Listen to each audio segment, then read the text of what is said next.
it's great to see you, and I'll try and can you tell us a little bit about yourself, please? And then what I'll do is I'll try and fix this echo from my side. Sure. Hamitakuyepi, Chante Washtea Nape, Chiuzapi, Leya Hale, Imaki Yapie, Damakota ye, Oyate mi tawa keen hena, Sisseton ga, Wahpeton ga, Shina hade ha, Awi Chaki Apie. Hello everyone. Hello my relatives. My name is Leya Hale, and I come from the Dakota and Diné people. On my maternal side of my family, I come from the Sisseton, Wahpeton, Dakota people, and on my paternal side, I come from the Diné Nation. And I'm really happy to be here and to share with you all a little bit about my filmmaking, some of my projects, and some recent recognition that I received. And I'm really happy that Robert Pilot invited me on to his show. Yeah, it was fun. I kind of ambushed you at the. I was saying earlier when we first got on, I saw you at the American Indian Center in Minneapolis, and always looking for new stories. I saw you were talking to a few people that are really interesting in the community. I want to talk about a couple things like your Emmy Award winning documentaries. That's just I just want to say that is just so cool and. I hope you know that the community's like really proud of you and uplifting our stories in mainstream media, really, and working with TPT. It's great to have somebody there telling our stories. That's us. Yeah, it's really an honor. I consider myself like a transplant, urban native transplant. I grew up in the Los Angeles American Indian community, so moving out here almost 15 years ago, I just really am blessed to be a part of this community, and it's always an honor to have the opportunity, being a documentary producer at Twin Cities PBS, to just have opportunities to highlight and showcase some of the good community work that goes on in our Native community here in the Twin Cities area. Yeah, one of your works was with one of my old friends, Henry Boucher, and it was an amazing piece that you did. And I know you have another one that just came out. It's just exciting that we are seeing ourselves on a platform like this, and I just it's exciting, and I like the filmmakers across the Twin Cities, but also you give us such just great energy and great stories, and I just want let people know how they can see some of your past work. Yeah. So I've been lucky enough to really contribute to Twin Cities PBS, and I guess you can say the regional area, in regards to doing my best to represent our indigenous community and have the opportunity to tell stories from our community as well. So I always like to just, thank Twin Cities PBS for making sure that there's always room for Indigenous storytelling and supporting me as much as they can in regards to just the certain stories that I select to pick, or I pick to tell and produce. And another entity that has really championed my work has been Vision Maker Media. They are an organization out of Lincoln, Nebraska, and they've been really awesome in regards to just supporting my work over the years. I have been funded. They're actually an organization, a public media organization that funds Native storytelling. So they used to function as like a production grant that you could apply to and submit proposals for documentary stories that focus on indigenous culture, just issues that we're facing today. And I was just really fortunate that they really found the stories and the proposals that I submitted over the years, and really helped, just back the work. And I was just really disappointed though in regards to our federal government, the administration for the defunding of the Corporation for Public Broadcasting, because that's where Vision Maker Media received a lot of their support. So with the elimination of that funding, it really impacts people like me who were really relying upon those funds to help me fund the stories that I was telling. But yeah, they've been really awesome the past, I would say, decade. They have Wow. funded 4 of my projects. Let's talk more about this. We got to take a quick break. We are here with Leya Hale, Emmy Award winning documentary producer, telling our native stories. We'll be right back after this short break. Please stay with us. Ho! There's a powerful story being shared at All My Relations Arts in Minneapolis.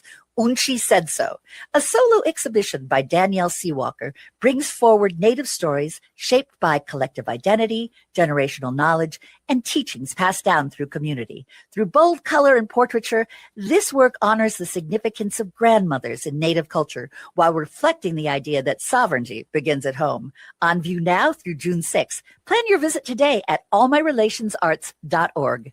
Culture prevents so many negative things from happening to us as individuals and as communities. Strong roots begin with a healthy heart. For Indigenous women, heart health is part of caring for community, culture, and future generations. Even small steps can help protect what matters most. Discover ways to support your heart at hennepincounty.gov/hearts-beats, because your heart beats for generations. This is Chase Iron Eyes announcing a new show on AM 950, the progressive voice of Minnesota, powered by Native Roots Radio. The show is called Native American Patriot Talk Radio. What will we do on the show? We are going to explore and dive into the source of American constitutional sovereignty, the intersection of Native American and legal issues. Find us the first and third Tuesday of every month at 6 p.m. on AM 950. Hey, it's Robert Pilot from Native Roots Radio. For a meal that feeds your soul and health, check out Gatherings Cafe. Located in the renovated Minneapolis American Indian Center, Executive Chef Vernon Defoe and team serve up incredible indigenous flavors. Gatherings Cafe has amazing bison tacos featuring lean protein from native wise, corn tortillas, and homemade sides. It's fresh, local food rooted in ancestral knowledge. Stop by for breakfast or lunch. That's Gatherings Cafe, where tradition meets innovation. I'm Lieutenant Governor Peggy Flanagan, and I want to be your next United States Senator, and you are listening to Native Roots Radio.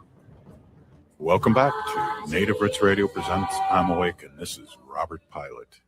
Hey, welcome back, everyone. This is Robert Pilot, and we are with our friend Leya Hale, Emmy Award-winning documentary producer and all-around just really nice person. I want to let you finish your thought. We had to go to a break, and this is, I think we want to say real news on how this administration's affecting our artists and our people. So I want you to finish on your thought. I'm sorry that I broke into it. We had to pay. We had to pay the sponsors here. So welcome back.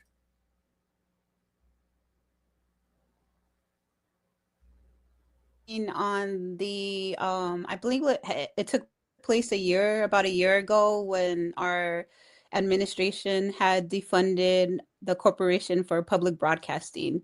And that's where Vision Maker Media, who is one of my biggest supporters and funders of my project, was really impacted significantly in regards to the funding that they utilized to support Indigenous artists, filmmakers like myself. So yeah, it was really a big bummer, and I'm really thankful that they're still going. I know they're definitely looking to support artists in different ways, such as through distribution channels and getting the films that once they're done and completed, getting them onto a national PBS platform. So that's what they're currently helping me with right now with my latest documentary, Medicine Ball. So I'm glad that they're still functioning, you know, as a unit, but they're not functioning as a, I guess, a financial resource like they have before.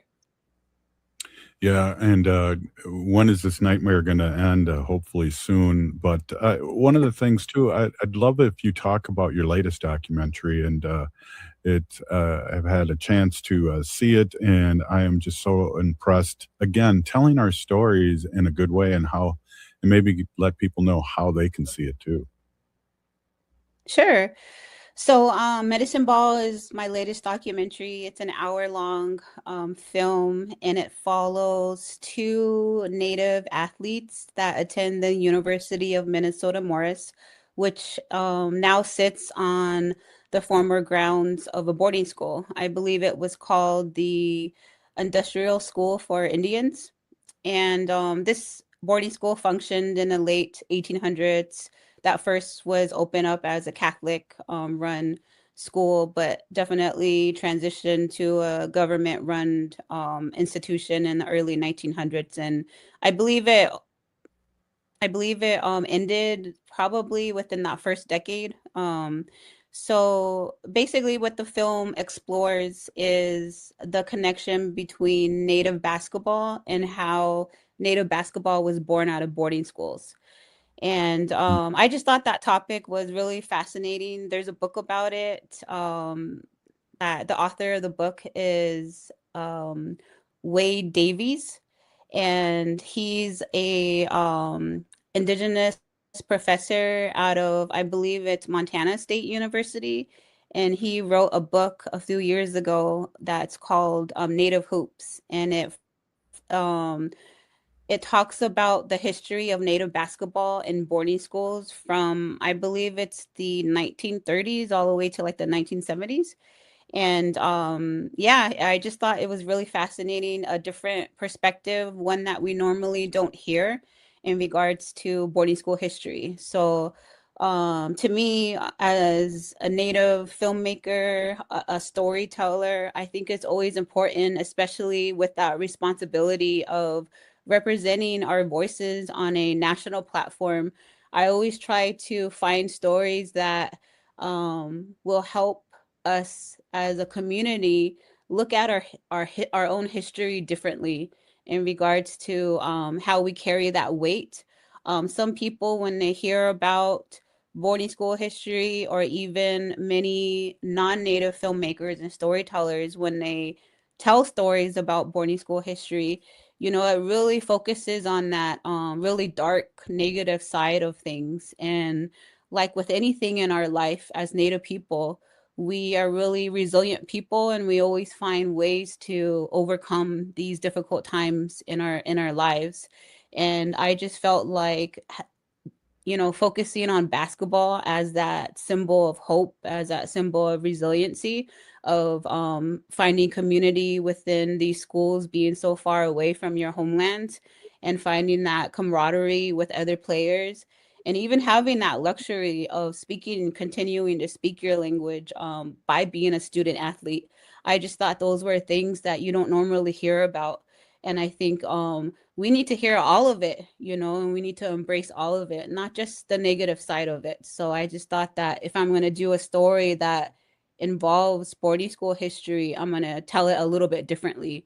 Tell it in a way that was passed on to me from my own grandparents. My grandparents went to boarding school. They went to Sherman Indian Institute in Riverside, California. And I'm pretty sure they suffered a lot of the same, you know, hard realities that many of our relatives did. But growing up as a young person, they always shared the good times with us in regards to a lot of those cultural tribal exchanges that took place during that time. So, you know, I just wanted to always make it a point that when I have the opportunity to share our history, share our culture, I always want to do it in a good positive light that our young people can see that we just all didn't always come from historical trauma, that we come from resiliency, and that it's important to remember those stories and to carve space for those stories as well. So I think it's only right, for Native storytellers to do that themselves. Wow, that's amazing. I really appreciate that. Uh, what I like too is that we're still here, and one of the things is we're not ancient history, and you're really amplifying our history now as in the making. I'm wondering, how do you come up with the names? I've always meant to ask you this. How do you come up with the name of your project? Because I love the Electric Indian, with Henry Boucher and so how do you come up with the titles of your documentaries? Um, in different ways. Sometimes they might come organically, naturally through the interview process. Maybe there's just a really cool line that one of my subjects says, and it just really pops out, and I'll remember it and I'll jot it down. And I might even tell them to repeat it a couple of times, like towards the end of the interview, if I think, hey, that could be a potential title. But I guess but it comes to me differently for medicine ball in particular. I really liked the connection with one of the Native professors, Gabe DeRogier, that teaches at the University of Minnesota Morris. And when I asked him if we could film interaction between him and one of the young Native college athletes, one of the subjects of the film, I asked if we could record or film an interaction and a discussion that they were having. He really hit home when he started talking about the significance of how we incorporate traditional medicines into contemporary times, and he used the example of how a lot of Native athletes, it's common for them to put sage or cedar in their basketball shoes as a form of protection, a spiritual protection. And he gives an example of how to do that, and he even rolls up the ball and he calls it the medicine ball. And I just thought that was very fitting because when you watch the film, I think people automatically identify the basketball itself as being the medicine ball, which it can be, but also Mhm. I like the underlying deeper meaning behind it, that there's this medicine that's involved in regards to the activities we choose to do, such as sports, in regards to uplifting our spirits, and medicine's involved in that. So I just wanted to make that correlation in the title from the actual sport to the medicine ball that he's rolling up in that particular scene. Wow, that's great. Hey, everybody, we're here with Leya Hale, Emmy Award-winning documentary producer. I guess I'm reading into my notes here that the documentary Medicine Ball will be distributed nationally in the fall of 2026. So it'll be coming up. But also, I want to really congratulate you. And we only got a minute left. Just talk about the award that you just got at the Minnesota Filmmaker Award, if you don't mind. And I know you're a very humble person, but I just want our listening audience before you leave know a little bit more about you. Sure. I believe it was 2 weeks ago, the Zeitgeist Minnesota Film Festival, which takes place in Duluth every year, um, has a film. I think it's a week-long film festival, and every year they have awards. And one of the bigger awards is called the Minnesota Filmmaker Award. And it was such an honor to receive that this year. The award is basically based on your craftsmanship, your ability to tell a story in a unique way that stands out from the rest. So I was told that I received that award, so I drove up there with my mom and my sister and my kids, and we had a good time, and they presented me with a really cool, unique award. So I was really honored by that. Well, I'm really honored to have you on the show again, and thank you so much, Big Pinigigi. And again, the work you're doing is so important. Big Pinigigi, thank you so much. Thank you, Pidami Ayapi. Oh, up next, Arvina Martin, our our beautiful political contribution person. Oh, wow. We'll be right back. Support comes from the Walker Arts Center.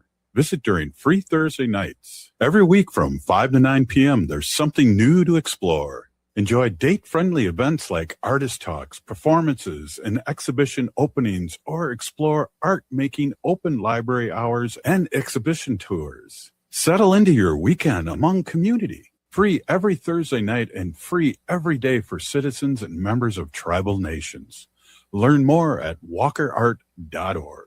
Hello, Minnesota. This is Tom Hartman, and you can catch me every weekday from 11 to 2 right here on AM 950, the progressive voice of Minnesota. It's smart radio for smart people. The city of Minneapolis is now on Native Roots Radio with Minneapolis AIR. AIR stands for American Indian Relations. Guest host Christine McDonald talks to people about important things affecting the city's Native communities. Minneapolis AIR dives into topics like public safety, public health, elections, and so much more. Tune in to Minneapolis AIR on Native Roots Radio from 5 to 6 p.m. on the second Wednesday of every month, right here on AM 950. We are your relatives. We are your relations. Brothers, sisters, sons, daughters. And some of us are your grandchildren. We are your community. Historically, we held places of honor and respect. Because of the impact of colonization, some of us are rejected, thrown out from family, friends, and community, set up as targets for sexual violence, sex trafficked, humiliated, tortured, and murdered. Everybody has the right to be safe. We are your relatives. Remember, homophobia is not traditional. Sponsored by the Minnesota Indian Women's Sexual Assault Coalition. There's a powerful story being shared at All My Relations Arts in Minneapolis. Unchi Said So, a solo exhibition by Danielle Seawalker, brings forward Native stories shaped by collective identity, generational knowledge, and teachings passed down through community. Through bold color and portraiture, this work honors the significance of grandmothers in Native culture while reflecting the idea that sovereignty begins at home. On view now through June 6th. Plan your visit today at allmyrelationsarts.org. Maintaining our health, particularly our heart health, is very important to us as a family. Your heart gives you time. Time with family, time with community, time to pass down what matters. Protecting your heart helps keep those moments alive. A visit with a healthcare provider can be one step toward a healthier future. Learn more at hennepincounty.gov/hearts-beats. Your heart health is essential because your heart beats for generations. Hey, it's Robert Pilot from Native Roots Radio. For a meal that feeds your soul and health, check out Gatherings Cafe. Located in the renovated Minneapolis American Indian Center, Executive Chef Vernon Defoe and team serve up incredible indigenous flavors. Gatherings Cafe has amazing bison tacos featuring lean protein from native wise, corn tortillas, and homemade sides. It's fresh, local food rooted in ancestral knowledge. Stop by for breakfast or lunch. That's Gatherings Cafe, where tradition meets innovation. You're listening to AM 950, the progressive voice of Minnesota. This is Chase Iron Eyes announcing a new show on AM 950, the progressive voice of Minnesota, powered by Native Roots Radio. The show is called Native American Patriot Talk Radio. What will we do on the show? We are going to explore and dive into the source of American constitutional sovereignty, the intersection of Native American and legal issues. Find us the first and third Tuesday of every month at 6 p.m. on AM 950. With your AM 950 weather, I'm Brett Johnson. Look for clear skies tonight with a low around 48, Wednesday sunny with a high near 72, and Thursday sunny with a high around 77. It's time to discover macarons like you've never tasted before in Nicolette's Macarons in Plymouth. Pick up a box of elegant French macarons conveniently located right off Highway 169. Perfect for gifts, corporate events, or even just yourself. Stop in or order online at nicolettesmacarons.com.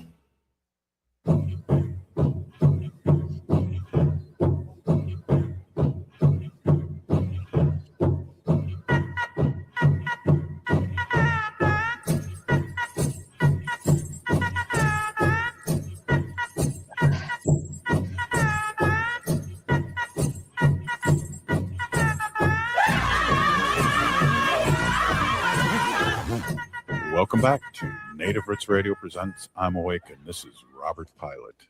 Hey, welcome back, everyone. We are with our friend Arvina Martin, our political consultant and all-around great person. Thank you so much, Arvina, for coming on. And I just want to say our last conversation when you were on last Wednesday really, I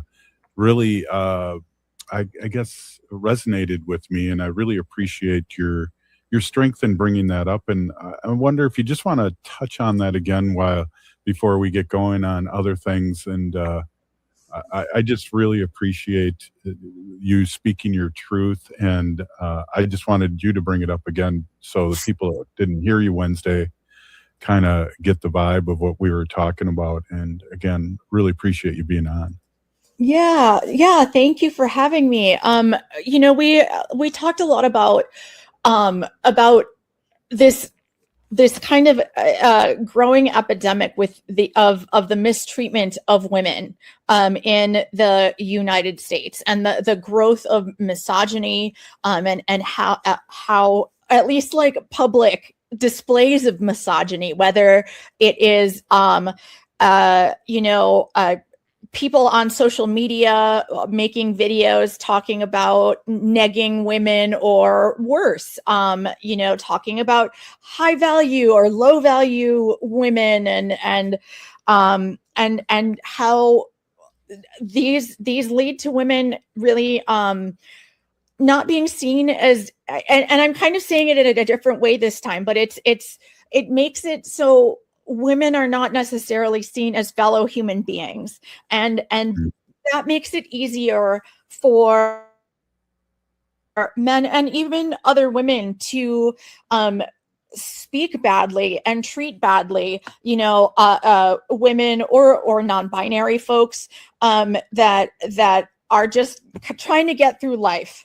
This leads to not just things like threats online, but actual violence, whether it is sexual assault, whether it is, an abusive relationship, and how we need to teach our boys and our young men better, and we need to teach them about having feelings, and letting them know that it's okay and it's healthy even to experience and express feelings other than just anger. Because too many of our boys are socialized, and told if they're upset and they're crying, oh, buck up, be a man, and insinuating that men don't cry, which is not true.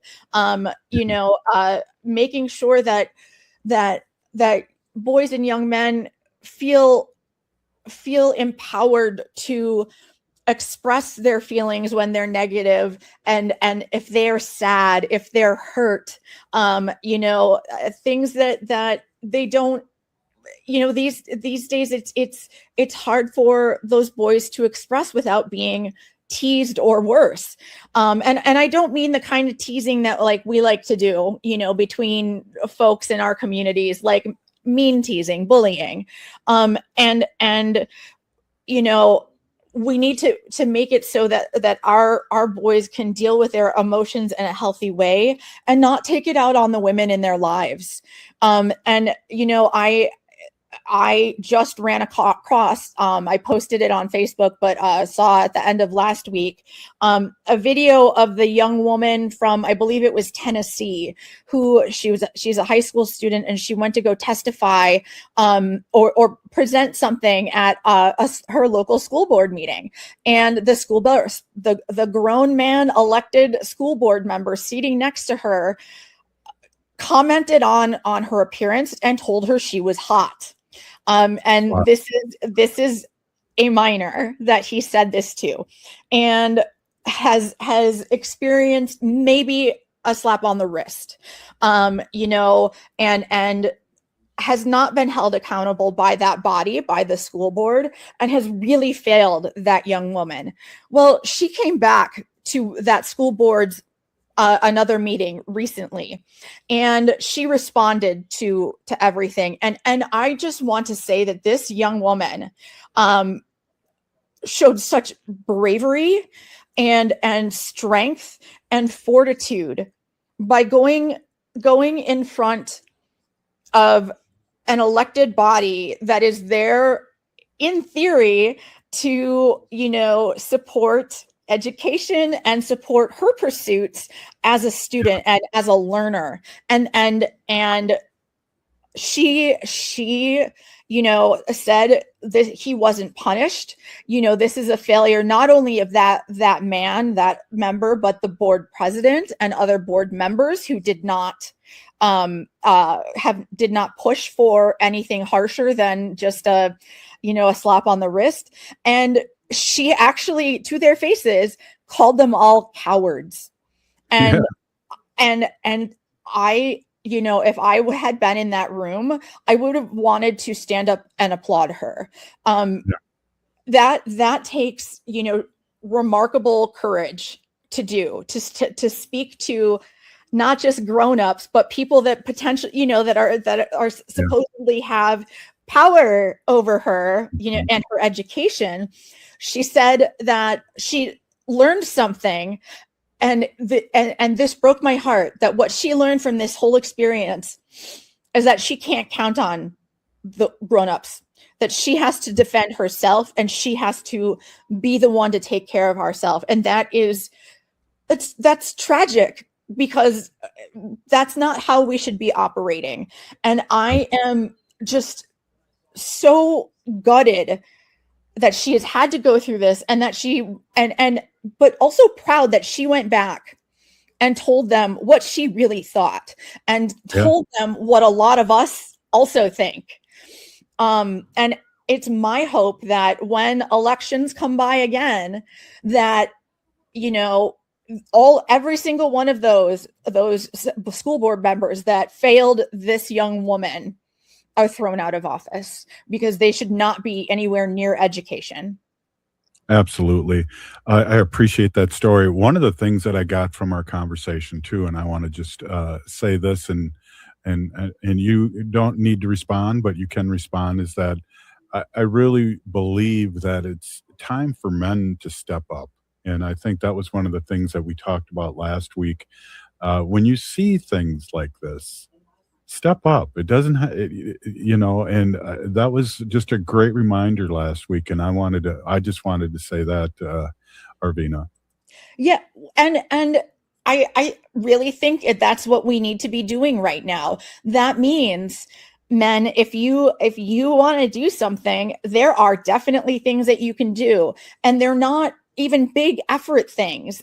They may be hard, because it might entail calling out people that you care about for bad behavior. And that can be really hard, especially if the person you're calling out is an elder, is some kind of leader. But we cannot have these kinds of locker room conversations happening, when, I mean, these guys know not to say things like that in front of women. So they know that there's something wrong, but don't be an accomplice. Don't be one of the people that lets them get away with that. If you are sitting with your buddies and, watching the game, and somebody calls another player a pussy for something, call that out. Yeah. It's not, say, why would you say that? If somebody makes a misogynistic joke, ask them why it was funny, and make them actually explain the joke, because usually when that happens, they know and they realize that, you can't, that there's something wrong with what they've said. And having to explain it really shames out a lot of people that you don't think can be shamed. And they need to hear, men need to hear it from other men. Yeah. Women have been talking about this for hundreds of years, to whatever extent.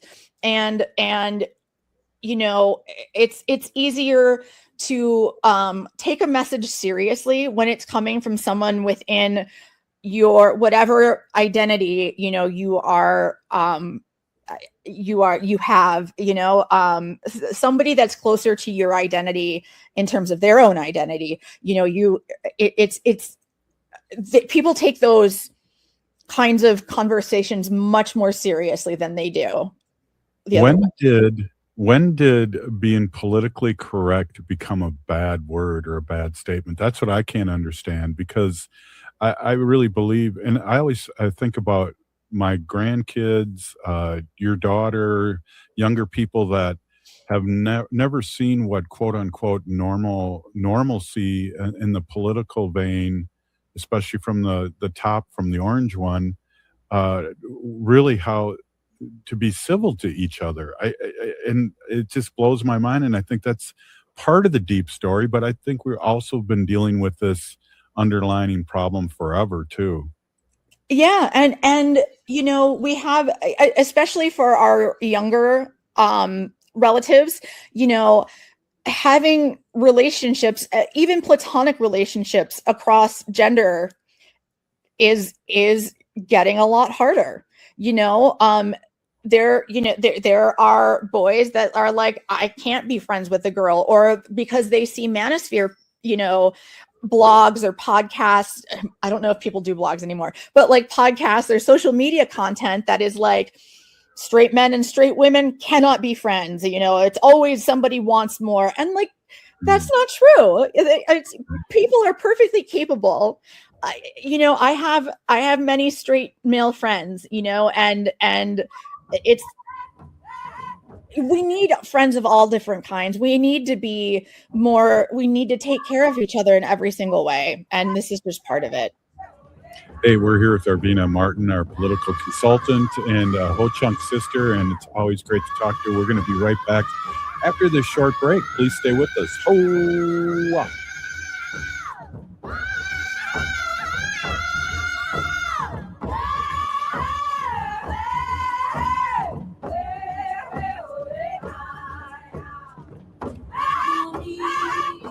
The city of Minneapolis is now on Native Roots Radio with Minneapolis AIR. AIR stands for American Indian Relations. Guest host Christine McDonald talks to people about important things affecting the city's Native communities. Minneapolis AIR dives into topics like public safety, public health, elections, and so much more. Tune in to Minneapolis AIR on Native Roots Radio from 5 to 6 p.m. on the second Wednesday of every month, right here on AM 950. Oh, this is Robert Pilot. For Native relatives, healing is more than just sobriety. It's reclaiming Indigenous masculinity as a sacred, balanced force. Join Hunter Thundercloud for Native Roots Radio presents Controlled Fire. We explore how personal recovery uplifts our communities. It's time men step back into roles as mentors and spiritual leaders. Recovery is collective, and it starts with us. Tune in the first and third Wednesday of every month at 6 p.m. for Native Roots Radio presents Controlled Fire. Let's tend the fire together. Support comes from the Walker Arts Center. Visit during free Thursday nights. Every week from 5 to 9 p.m., there's something new to explore. Enjoy date-friendly events like artist talks, performances, and exhibition openings, or explore art-making open library hours and exhibition tours. Settle into your weekend among community. Free every Thursday night and free every day for citizens and members of tribal nations. Learn more at walkerart.org. Hey, it's Robert Pilot from Native Roots Radio. For a meal that feeds your soul and health, check out Gatherings Cafe. Located in the renovative Minneapolis American Indian Center, Executive Chef Vernon Defoe and team serve up incredible indigenous flavors. Gatherings Cafe has amazing bison tacos featuring lean protein from native wise, corn tortillas, and homemade sides. It's fresh, local food rooted in ancestral knowledge. Stop by for breakfast or lunch. That's Gatherings Cafe, where tradition meets innovation. Hi, it's Dr. Evan Adams, and you're listening to Native Roots Radio. Hey, Victor, you better be listening. In this portion of the show, we'd like to bring awareness to our wolf and bear populations throughout Turtle Island. Say no to the hunts. Oh!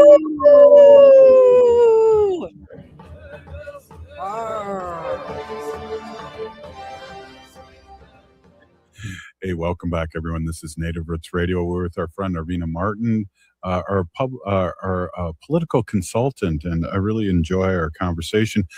Arvina, I'm just going to switch the subject a little bit here. There's two things I want to ask you. I want to ask you about, one, your services, but also two, I don't know if you heard that Rodney Rave got out of the race, and your thoughts. And it's hard to get through when you're brand new, and that's kind of the stuff that you do in your training and things like that. So your thoughts?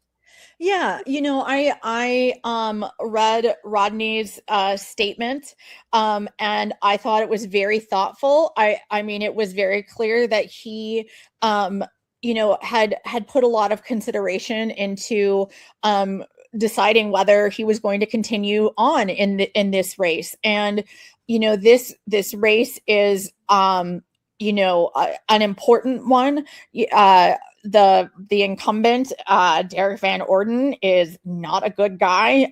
He yells at kids at libraries and yells at pages in Congress. So he, and in addition to supporting and voting for terrible legislation, and being MAGA and very much a Trump backer. But there are, the primary on the Democratic side for this seat was pretty crowded. And Rodney thought that his being in the race could lead to him being splitting votes amongst some of the other candidates, and didn't want to be a part of that. So I know that he has dropped out and endorsed Emily Berge, who is on the city council in Eau Claire, and will be backing her going forward. And I have to say that running for office is not easy. When you're doing it right, you're not home much. And when you're at home, you're on the phone asking for money, or, trying to talk to potential voters. And the bigger the race, or the larger the district that you're running in, you have to travel a lot more, and it's hard. I know that when I ran for Secretary of State, I was going across, the state all the time. And despite the fact that I was meeting with people every day, I was having, the exact same conversations, which were the conversations that I needed to be having with voters, which is what you need to be doing. And I realized that I, was, I was away from home. I was away from my family. I was away from my cats, who I love too. And realized that despite being around people all the time, that I was really lonely. And it was a weird feeling. And it's a feeling that people don't necessarily get unless they've been there. And there's not a lot of people that have done this kind of thing. And so the life of a candidate is very trying. Not trying. It's what's the word I'm trying to, it's difficult, and it's you need a lot of stamina, and it can be hard on your mental health. And he made a tough decision, but I do believe that he put a lot, like I said, he put a lot of thought into this and made the best decision, not only for himself as a human being, but also thinking about what he wanted his candidacy to accomplish. And he thinks that he can better help accomplish those goals by dropping out of the race and supporting Emily Berge than he could by running his own campaign. And I think that takes a tremendous amount of strength to realize that things are not necessarily going the way you want to, and your candidacy could ultimately make things worse than you want it to be. And so I hate to see his candidacy end. It was so exciting to have a second Ho-Chunk running for Congress. But at the same time, I very, very much respect that he put the needs of the voters of Wisconsin's 3rd congressional district over his own personal aspirations. And I think that says a lot about his character. And I think that it also shows that he is the kind of person that we do want to have elected into office to be making policy for all of us. And I hope that this is just the beginning for him. And you know, dropping out of a congressional race, I mean, he ran a race for 7 months. And I'm sure he's learned quite a bit about how to run for office and the things that he would need to do. And, you know, he got his name out there too. So I think that the door is not closed for him to choose to run, whether it's for Congress or whether it's for a different seat. I do think that he has not closed the door on a future candidacy. And I really, really hope that he does run for something again, because he just showed that he has the kind of character that we need to have in elected office that we are desperately lacking in our current policymakers. Someone who is willing to put the needs of the voters and the potential constituents ahead of his own political aspirations, and above his own personal desires and wants. And I think that someone who can make a decision like that has the right kind of mindset for being. Ironically, making that decision to drop out shows that he is the person who should be considered. Well, as you know, I worked with Rodney for a short time, a year or so, as a Ho-Chunk legislator. We were both legislators, and I agree in everything that you said there about him and his character. It was really a pleasure to see it, and I understood why he got the calling, because he'd been to D.C. a bunch of times to see what was going on, and so that tells you something too. Arvina, we only got like 2 minutes here. I'd really like to hear about how you can help our community out there, Wisconsin, Minnesota, not so much for the Vikings, but or the Wolves, but our political friends, and also people that need support with basic Native American 101. Yeah, I provide a lot of trainings that your organization, your candidate, your political group can have me come and give, whether in person or or virtually, and you can find me on LinkedIn. My name is Arvina Martin, and I have trainings like Tribes 101 that helps you learn about what tribal sovereignty is and how to work with tribal governments in an appropriate and respectful way, as well as how to organize and really be a part and get Native people involved in grassroots organizing efforts, so that they're being organized in ways that are appropriate for each community. And I also have trainings that can help, future candidates, public speakers, anything like that. So hit me up on LinkedIn if you would like to talk more.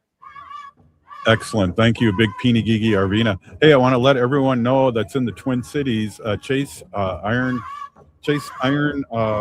will be on right after me, and he is Chase Iron Eyes American Patriot Talk Radio, and stay tuned for that. It's a great show. Again, Big Peeny Gigi Arvina, we're still here. We are the 7th generation. We'll be back tomorrow.